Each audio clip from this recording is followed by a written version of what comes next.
Hello प्यारे बच्चों, सुप्रभात। तो आज मैं कक्षा 7 को हिंदी में पाठ 10 प्रेम में परमेश्वर पढ़ाऊँगा। पाठ 10 है, पाठ का नाम है प्रेम में परमेश्वर। तो आज दिनांक 11/11/2020। तो इस पाठ में यह दर्शाया गया है कि परमात्मा की निष्काम भक्ति में ही आनंद की प्राप्ति होती है और प्राणी मात्र के प्रति सच्ची सहानुभूति और दयापूर्ण व्यवहार से ही ईश्वर दर्शन जैसा सुख प्राप्त होता है। क्या बताएगा कि परमात्मा की जो निष्काम भक्ति है उसमें बड़ा आनंद मिलता है। निष्काम बिना कुछ चाह के भक्ति करें बिना इच्छा के, तो उसमें बड़ा आनंद मिलता है और प्राणी के प्रति ही सच्ची सहानुभूति और दयापूर्ण व्यवहार ही ईश्वर की प्राप्ति है। अगर हम प्राणियों से, जीवों से दया करेंगे तो ये समझिए कि ईश्वर के दर्शन जैसा सुख मिल जाएगा। अब नीचे, अच्छा व्यवहार सभी गुणों का सार है। अच्छा व्यवहार जो है सभी गुणों का सार है, संक्षिप्त है। किसने कहा? अरस्तु ने। अब पढ़ते हैं पाठ 10 प्रेम में परमेश्वर। यानी प्रेम में ही ईश्वर है, परमेश्वर है, भगवान है। किसी गांव में मूरत नाम का एक बनिया रहता था। बनिया दुकानदार होते हैं, दुकान करते हैं जो हैं, जाति भी बनिया ही थी उसकी। तो बनिया जो लोग होते हैं बड़े सीधे साधे से लोग होते हैं, बेचारे सिंपल से। सड़क पर उसकी छोटी सी दुकान थी। वहाँ रहते उसे बहुत समय हो चुका था, इसलिए वहाँ के सब निवासियों को वह भली भांति जानता था। वह बड़ा सदाचारी यानी अच्छा आचरण करने वाला, सत्यवक्ता, सत्य बोलने वाला, व्यवहारिक, सबसे मिलने जुलने वाला और सुशील सज्जन व्यक्ति था। जो बात कहता उसे जरूर पूरा करता था। कभी धेले भर भी कम न तोलता।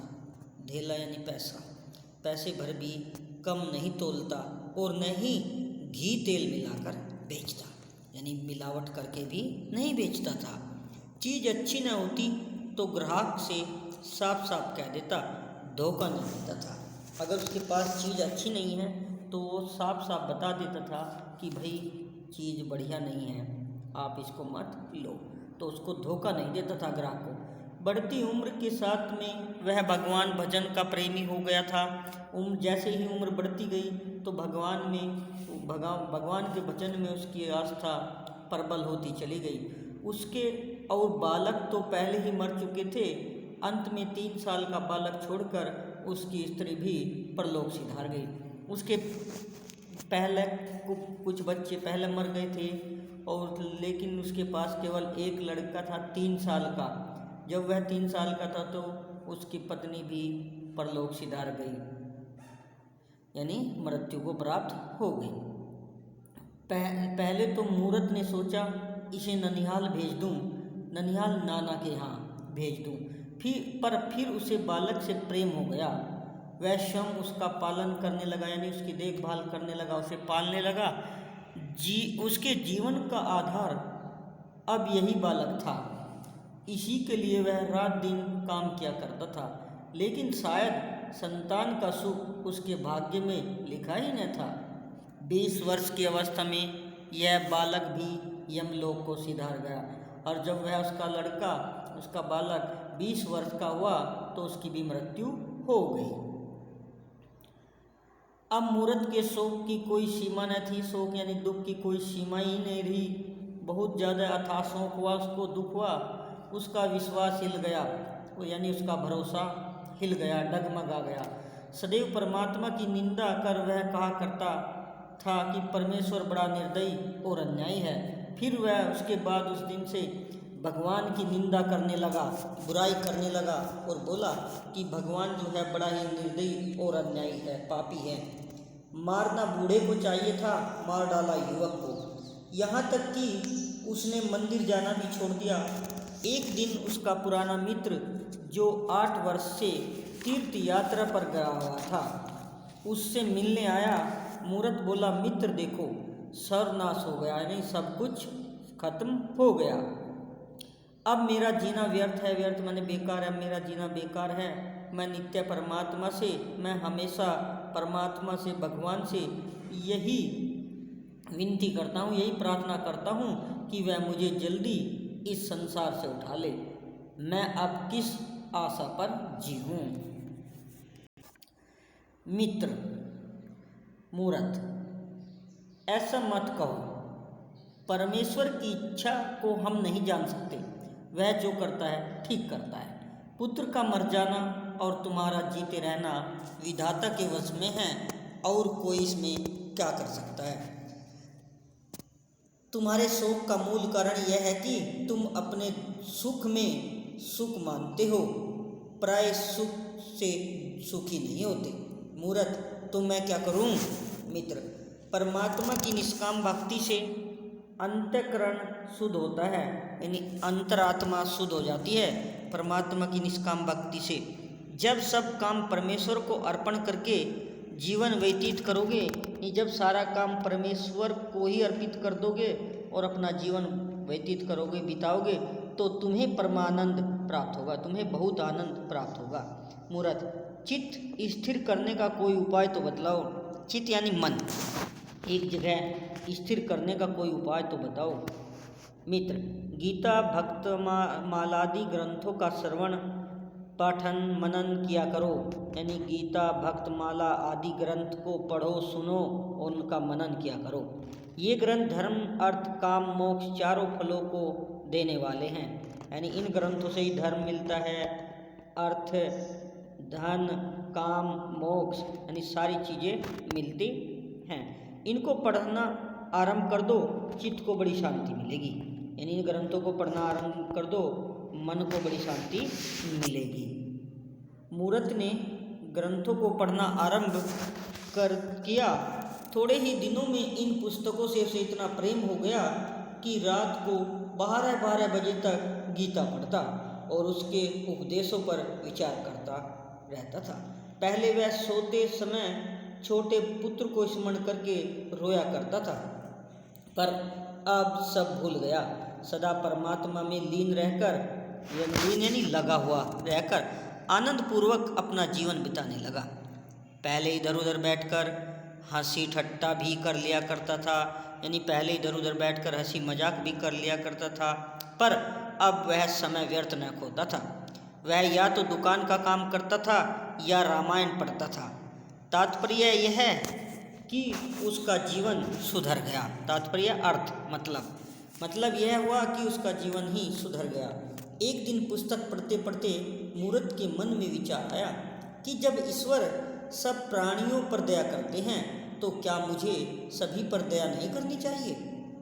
तत्पश्चात सुदामा और सबरी की कथा पढ़कर उसके मन में यह भाव उत्पन्न हुआ कि क्या उसे भी भगवान के दर्शन हो सकते हैं।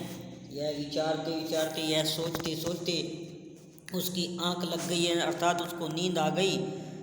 बाहर से किसी ने पुकारा, किसी ने आवाज़ दी, मूरत मूरत देख, याद रख, मैं कल तुझे दर्शन दूंगा। यह सुनकर वह दुकान से बाहर निकल आया। वह कौन था? वह चकित होकर, हैरान होकर सोचने लगा, यह स्वप्न है, यह तो सपना है अथवा जागृति, या मैं जाग रहा हूँ या स्वप्न देख रहा हूँ, कुछ पता न चला। अब दुकान के भीतर जाकर सो गया। दूसरे दिन प्रातःकाल उठा और पूजा पाठ करके भोजन बनाकर मूरत अपने काम धंधे में लग गया, परंतु उसे रात वाली बात नहीं भूली थी। रात्रि को बर्फ गिरने के कारण सड़क पर बर्फ के ढेर लग गए थे। मूरत अपनी धुन में बैठा था। इतने में बर्फ हटाने के लिए कोई कुली आया। मूरत ने समझा कृष्ण भगवान आए हैं। आंखें खोलकर देखा कि लालू बर्फ हटाने आया है। हंसकर कहने लगा, तो तुम हो लालू? और मैंने समझा कृष्ण भगवान। वारी बुद्धि। लालू बर्फ हटाने लगा। बूढ़ा आदमी था। शीत यानी ठंड के कारण बर्फ न हटा सका, थक कर बैठ गया और शीत के मारे ठंड के मारे कांपने लगा। मूर्त ने सोचा कि लालू को ठंड लग रही है, इसे आग तपा दूं, अर्थात इसे आग में तपा दूं, गरम कर दूं, सेक दूं। मूर्त, लालू भैया यहाँ आओ, तुम्हें ठंड सता रही है, हाथ सेक लो। लालू दुकान पर आकर धन्यवाद करके हाथ सेकने लगा। मूर्त, भाई कोई चिंता मत करो, बर्फ मैं हटा देता हूँ। तुम बूढ़े हो, ऐसा न हो कि ठंड खा जाओ, यानी अर्थात तुम्हें ठंड लग जाए। लालू, तुम क्या किसी की बाट देख रहे थे? क्या तुम किसी का इंतजार कर रहे थे? मूर्त, क्या कहूँ कहते हुए लज्जा आती है, शर्म आती है कहते हुए। रात मैंने एक ऐसा सपन देखा, एक ऐसा सपना देखा जिसे भूल नहीं सकता। भक्त माला पढ़ते पढ़ते मेरी आंख लग गई। बाहर से किसी ने पुकारा, मूर्त। मैं उठकर बैठ गया। फिर शब्द सुनाई पड़ा, मूर्त। शब्द सुनाई पड़ा, मूर्त, मैं तुम्हें दर्शन दूंगा। बाहर आकर देखता हूँ तो वहाँ कोई नहीं था। मैं भक्तमाला में सुदामा और सबरी के चरित्र पढ़कर यह जान चुका हूँ कि भगवान ने प्रेमवश जिस प्रकार साधारण जीव को दर्शन दिए हैं, वही अभ्यास बना हुआ है। मैं बैठा कृष्ण भगवान की राह देख रहा था कि तुम आ गए।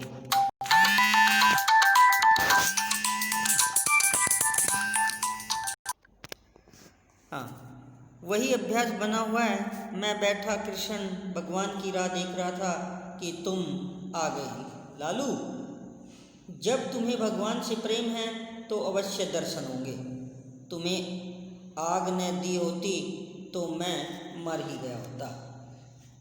मूर्त, वाह भाई लालू, यह क्या बात हुई? इस दुकान को अपना घर समझो, मैं सदैव तुम्हारी सेवा करने को तैयार हूँ। लालू धन्यवाद करके चल दिया। उसके पीछे 2 सिपाही आए, उनके पीछे एक किसान आया, फिर एक रोटी वाला आया। सब अपनी राह चले गए। फिर एक स्त्री आई, वह फटे पुराने वस्त्र पहनी हुई थी। उसकी गोद में एक बालक था। दोनों शीत के मारे कांप रहे थे, यानी दोनों ठंड के मारे कांप रहे थे। मूर्त, माई बाहर ठंड में क्यों खड़ी हो? बालक को जाड़ा लग रहा है, भीतर आकर कपड़ा ओढ़ लो। स्त्री भीतर आई। मूर्त ने उसे चूल्हे के पास बिठाया और बालक को मिठाई दी। मूर्त, माई तुम कौन हो? स्त्री, मैं एक सिपाही की स्त्री हूँ। 8 महीने से न जाने कर्मचारियों ने मेरे पति को कहाँ भेज दिया है, कुछ पता नहीं लगता। गर्भवती होने पर मैं एक जगह रसोई का काम करती थी। जो ही यह बालक उत्पन्न पैदा हुआ, जैसे ही यह बालक पैदा हुआ तो उन्होंने इस डर से कि 2 जीवों को अन्न देना पड़ेगा, 2 जीवों को भोजन देना पड़ेगा, मुझे निकाल दिया। मैं 3 महीने से मारी फिर रही हूँ, यानी मैं 3 महीने से इधर उधर फिर रही हूँ। कोई टहलनी नहीं रखता। जो कुछ पास था सब बेचकर खा गई। इधर साहूकारीन के पास जा रही हूँ, शायद नौकरी पर रख ले। मूर्त, तुम्हारे पास कोई ऊनी वस्त्र नहीं है? ऊन का कपड़ा नहीं है? स्त्री, वस्त्र कहाँ से हो, पैसा ही तो पास नहीं। मूर्त, यह लो लोई, इसे ओढ़ लो। स्त्री, भगवान तुम्हारा भला करे, तुमने बड़ी दया की। बालक शीत के मारे मरा जाता था। मूर्त, मैंने कुछ नहीं किया, श्री कृष्ण भगवान की इच्छा ही ऐसी है। फिर मूर्त ने स्त्री को रात वाला सपन सुनाया। स्त्री, ईश्वर का दर्शन होना कोई असंभव तो नहीं है। स्त्री के चले जाने पर सेव बेचने वाली आई। उसके सिर पर सेव की टोकरी थी और पीठ पर अनाज की गठरी। टोकरी जमीन पर रखकर खंबे का सहारा ले वह विश्राम करने लगी। विश्राम यानी आराम करने लगी कि एक बालक टोकरी में से एक सेव उठाकर भागा। सेव वाली ने दौड़कर उसे पकड़ लिया और सिर के बाल खींचकर मारने लगी। बालक बोला, मैंने सेव नहीं उठाया। मूर्त ने उठकर बालक को छुड़ा दिया। मूर्त, माई क्षमा कर, बालक है। सेव वाली, यह बालक बड़ा उत्पाती है, मैं इसे दंड दिए बिना कभी न छोड़ूंगी। यानी ये बड़ा शैतान है, शरारती है, मैं इसे सजा अवश्य दूंगी। मूर्त, माई यह क्या कहती हो? बदला और दंड देना तो मनुष्यों का स्वभाव है, परमात्मा का नहीं। वह दयालु है। यदि इस बालक को एक सेब चुराने का कठिन दंड मिलना उचित है, तो हमें हमारे अनंत पापों का क्या दंड मिलना चाहिए? सेब वाली, यह सत्य है, परंतु ऐसे बर्ताव से बालक बिगड़ जाते हैं। मूर्त, कदापि नहीं, बिगड़ते नहीं अपितु सुधरते हैं। सेब वाली टोकरा उठाकर चलने लगी कि उसी बालक ने आकर विनती की, माई यह टोकरा तुम्हारे घर तक मैं पहुंचाता हूँ। रात्रि होने पर मूर्त भोजन करने के बाद गीता का पाठ कर रहा था कि उसकी आंख झपकी और उसने यह दृश्य देखा। मूर्त, मूर्त, मूर्त, कौन हो? मैं लालू। इतना कहकर लालू हंसता हुआ चला गया। फिर आवाज़ आई, मैं हूँ। मूर्त देखता है कि दिन वाली स्त्री लोई ओढ़े बालक को गोद में लिए सम्मुख यानी सामने खड़ी हुई है। हंसी और लुप्त हो गई, हंसी समाप्त हो गई, छिप गई। फिर शब्द सुनाई दिया, मैं हूँ। देखा कि सेब बेचने वाली और बालक हंसते हंसते सामने आए और अंतर्ध्यान हो गए। अंतर्ध्यान यानी गायब हो गए। मूर्त उठकर बैठ गया। उसे विश्वास हो गया कि कृष्ण भगवान के दर्शन हो गए, क्योंकि प्राणी मात्र पर दया करना ही परमात्मा का दर्शन करना है। नहीं, प्राणियों पर दया करना ही परमात्मा भगवान के दर्शन करना है। लियो टोल्स्टॉय, अनुवाद प्रेमचंद। अब लेखक का परिचय होगा। ये पाठ पढ़ लिया हमने, समझ लिया, तो अब होगा इसका लेखक परिचय। रूस के प्रसिद्ध उपन्यासकार लियो टोल्स्टॉय का जन्म 9 सितंबर 1828 को हुआ था। वर्ष 1860 में उन्होंने अपना पहला उपन्यास वॉर एंड पीस लिखा। वर्ष 1873 में अन्ना कैरेनिना लिखा। इन दोनों उपन्यासों पर फिल्में भी बनी हैं। उनकी मृत्यु 20 नवंबर 1910 को हुई थी। इस रूसी कहानी का अनुवाद हिंदी के कथा सम्राट मुंशी प्रेमचंद ने किया है। तो ये था लेखक परिचय। लेखक कौन थे? लियो टोल्स्टॉय। अब आते हैं शब्द अर्थ। सदाचारी, अच्छा आचरण करने वाला। मृत्युलोक, पृथ्वी। सत्यवक्ता, सत्य बोलने वाला। निष्काम, कामना इच्छा रहित। व्यवहारिक, व्यवहार संबंधी। अंतःकरण, अंतर्मन या चित्त। सुशील, विनम्र। शुद्ध, साफ, पवित्र। भगवत भजन, भगवान का भजन। हंसी ठट्टा, हंसी मजाक। ननिहाल, नानी का घर। तात्पर्य, मतलब। निर्दयी, दया न करने वाला। तत्पश्चात, इसके बाद। अन्यायी, अन्याय करने वाला। सम्मुख, सामने। सर्वनाश, सब कुछ नष्ट हो जाना, मटियामेट हो जाना। तो ये थे शब्द अर्थ। अब है श्रुत लेख। कठिन शब्द। सत्यवक्ता, व्यवहारिक, अन्यायी, निष्काम, अंतःकरण, हंसी ठट्टा, तत्पश्चात, सम्मुख। तो प्यारे बच्चों, ये पाठ 10 प्रेम में परमेश्वर मैंने पढ़ा दिया, समझा दिया। इसका लेखक परिचय और शब्द अर्थ भी करा दिया। आप शब्द अर्थ और लेखक परिचय अपनी नोटबुक में लिखेंगे और याद भी करेंगे। इसके बाद हमारे प्रश्न उत्तर होंगे। तब तक के लिए बच्चों धन्यवाद।